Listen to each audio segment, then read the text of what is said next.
Pinarepare ito sa amin. Kabalo to ang bata! Anong mo? Hindi ko alam kung taga saan to. Basta taga Nueva Ecija to. Sakto. Yan. Nilagyan na namin ng belt holder. Pag ayaw niya, babaklasin ko na lang.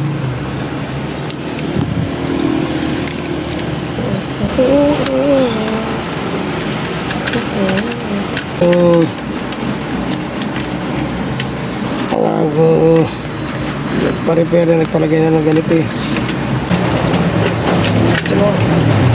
Ha? Dalawang aso. Boss, napakarami naman are. Eh, may sipong ka raw, sabi ni Boss Carl. Gagawa mo ako ng juice ngayon. Ayan, jujusin. Tama. Wala ba yung extra sticker? Bigyan mo sticker si boss. Tata, gawa mo na agad akong juice. Followers mo rin naman ako. Naku, kulang pa yun. Kapasitan sa ako.